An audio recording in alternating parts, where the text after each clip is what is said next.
All right, welcome everyone to another deep dive.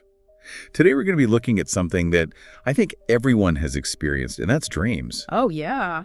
But specifically, what those dreams might be telling us about our mental state. Mm-hmm. And for this deep dive, we're going to be drawing from a really interesting episode of the Mental Health Podcast. Yeah, I love that podcast. And they do a great job in this particular episode of highlighting some of the common dream themes that people experience and then sort of digging beneath the surface to think about, what those dreams might be trying to communicate. Yeah, and it's not like a dream dictionary, like if you dream this, it means this. It's much more about exploring how these themes, these really common dreams, could be pointing to some interesting stuff going on in our waking lives. Exactly. I think that's the key, right? It's not about finding a one-to-one correspondence. It's more about patterns and feelings and really thinking about what resonates with you based on your own personal experience. Right. So the podcast we're looking at today focuses on 5 common dream scenarios. We've got falling, being chased, flying, teeth falling out, and then that classic exam dream or presentation dream where you're totally unprepared. Right. So let's start with falling. I think almost everyone has had a dream where they're suddenly plummeting from a height, maybe tripping, maybe just losing their footing and falling into this abyss. Oh, yeah, absolutely. And you often wake up with that kind of jolt, right? Like your heart's racing, you're disoriented, you're not quite sure what just happened. Exactly. It can be so vivid. So the Mental Health Podcast suggests that these falling dreams are often connected to feelings of insecurity or a lack of control in our waking lives. I see that, right? Like if you're feeling overwhelmed at work or you're going through a difficult time in a relationship or just generally feeling like you're not quite on solid ground in your life. Yeah, like life is just a bit precarious. Exactly. And the dream is kind of manifesting that in a really literal, visceral way. Yeah, and I think it's interesting is the podcast points out that if you're having these falling dreams pretty regularly, it could be a sign that there's some unaddressed anxiety or stress that's bubbling up. Right. It's almost like your subconscious is trying to get your attention, saying, hey, there's something here you need to look at. Yeah, it's like a little red flag. Yeah. And the advice they give, which I think is really helpful, is if you notice yourself having those falling dreams a lot, to take some time and think about where in your life are you feeling that sense of losing control? That's a good question to ask yourself, right? Is it work? Is it relationships? Is it finances? Where is that sense of instability coming from? And then once you've kind of pinpointed that, you can start to think about, okay, what steps can I take to regain some of that control, whether it's having a difficult conversation with someone or setting some boundaries or just, prioritizing self-care a little bit more. Yeah, that's great advice. So moving on to another common and often very unsettling dream, being chased. This is where you're running. Sometimes you don't even know what you're running from, but there's this constant sense of threat of being pursued. Oh, I hate those dreams. Yeah. They're so stressful. And you wake up feeling just as anxious as you felt in the dream. Right. Your heart's pounding. It's like you've been running a marathon in your sleep. Yeah. So the podcast take on this one is that these chase dreams often represent something that we're actively avoiding in our waking lives. Interesting. So the pursuer, whether it's a person or some unknown entity, often symbolizes that specific issue or task or even emotion that we're trying to outrun. So it could be like a conversation that you need to have, but you're dreading it. Or it could be a deadline that's looming over you and you're just trying to ignore it. Exactly. Or even an uncomfortable emotion, something that you're trying to suppress. Yeah, makes sense. And the podcast warns that, if you just keep ignoring those chase dreams, you're probably also avoiding that underlying issue in real life. And we all know that avoidance just makes things worse, right? Yeah. It just compounds the stress and the anxiety. Absolutely. So they suggest that if you're having those chase dreams frequently, to really try and identify what it is you might be avoiding.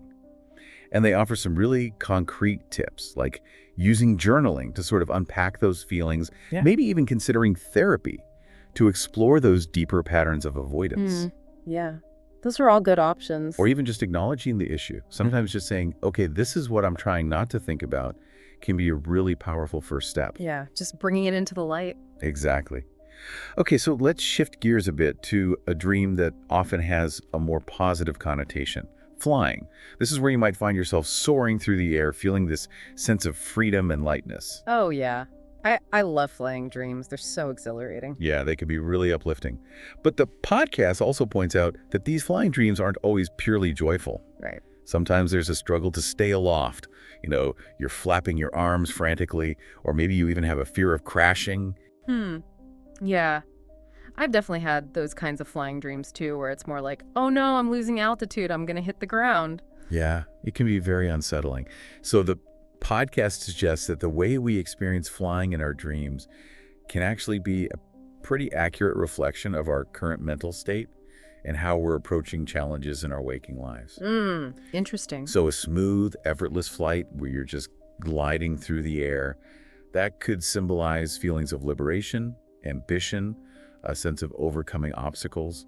It might mean that you're feeling really confident and in control in your waking life. Yeah, makes sense.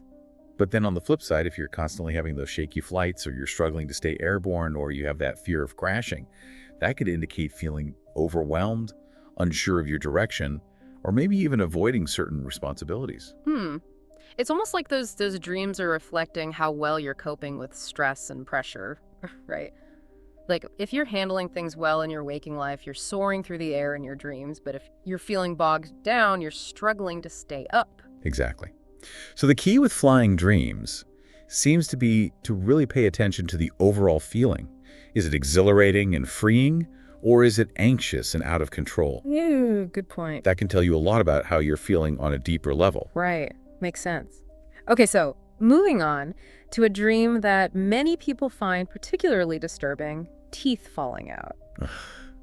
Yeah, I get chills just thinking about it. Whether they're crumbling, loosening, or just falling out, those dreams are so unsettling. They're definitely not pleasant. Not at all. So the podcast connects these dreams to feelings of powerlessness or loss. Loss. That's interesting. It could be related to anxieties about appearance, maybe feeling self-conscious about your smile or your teeth. It could also be tied to difficulties communicating, like feeling like you're not being heard or you can't express yourself properly. Or maybe just a general sense of not having control over a situation, like things are happening to you and you're powerless to stop them. Yeah, exactly. And the podcast really emphasizes that these teeth falling out dreams, if they're happening frequently, could be a red flag that there are some deeper insecurities or even unresolved grief that needs attention. So they're not just random weird dreams, they're actually pointing to something significant going on internally. Right. They're like a message from your subconscious saying, hey, pay attention to this. And the advice they give is to really explore those feelings of vulnerability. Maybe talk to someone you trust about what's going on, or consider seeking professional support to process those emotions. Yeah, because bottling those feelings up is only going to make things worse, right? Absolutely. Okay, so last but not least, let's talk about that classic anxiety dream. Being totally unprepared for an exam or a presentation. The one where you suddenly realize you haven't studied, you don't even know what the topic is, and oh, by the way, you're also running late and maybe even naked. Oh, yeah. I still have those dreams sometimes, and I haven't been in school for years. Right. It's like a universal fear. And the podcast points out that while these dreams often revolve around academic or professional performance, the underlying anxiety can be much broader. Right. It's more about that fear of not measuring up, of being judged, of being found out as a fraud. Exactly. Like that whole imposter syndrome thing, where you feel like you're not as competent as people think you are. Yeah. And the podcast says these dreams are particularly common for people who are perfectionists or who tend to put a lot of pressure on themselves to succeed. Makes sense. And they stress that if you're having those unpreparedness dreams a lot, it could be a sign of chronic stress and self-doubt, which can definitely lead to burnout if it's not addressed. Yeah, I could see that. So what do they recommend? Like, how do you deal with those kinds of dreams? Well, they suggest incorporating practices like mindfulness and self-compassion into your daily life. Okay, that makes sense. And also just being more proactive about preparing for real-life tasks that might be triggering those anxieties. So, like, if you're worried about a presentation at work, really take the time to prepare thoroughly, practice your speech, get all your ducks in a row so you feel more confident. Exactly. And the podcast also makes a really important point that we need to highlight. They emphasize that dream interpretation is not one size fits all. Right, of course. Everyone's different. They give the example of a falling dream. They say that could mean something completely different for someone who's afraid of heights versus someone who just lost their job. Yeah, that makes sense. The context really matters. Absolutely. Yeah. So the takeaway is that when you're trying to figure out what your dreams are telling you, you have to consider your own unique life circumstances, your emotional state, your personal experiences, and even your cultural background. Right, because a dream symbol might have different meanings for different people. Exactly. So it's not about finding some universal dream dictionary. It's about paying attention to the patterns and the feelings in your dreams, and then thinking about how they might connect to what's going on in your waking life. It's like a form of self-reflection, right? Using your dreams as a tool to understand yourself better. Yeah, exactly. And I think the podcast does a really good job of driving that point home. They do. So just to recap, we've looked at 5 really common dream themes today: falling, being chased, flying, teeth falling out, and being unprepared for an exam or presentation. And what we've learned from the mental health podcast is that these dreams, as strange as they may seem, can actually offer us some pretty valuable insights into our mental and emotional well-being. Yeah, they're not just random nonsense. They can be like these little messages from our subconscious, nudging us to pay attention to things we might be overlooking or avoiding in our waking lives. Exactly. And by paying attention to those recurring dream themes, we can start to understand ourselves better and hopefully take steps to address any underlying issues that might be causing us stress or anxiety. Yeah, I think that's a really powerful message. So to our listeners, I would say, take some time to reflect on your own dream experiences. What are the recurring themes that you notice? What are the dominant feelings that come up?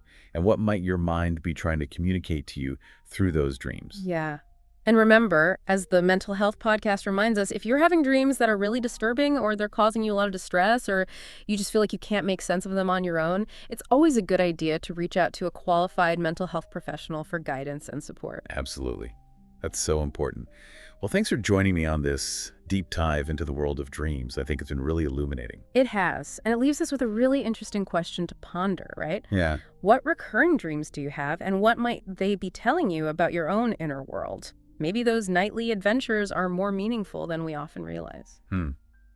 Great point. Thanks again for joining us, everyone. Until next time. Yeah. Take care.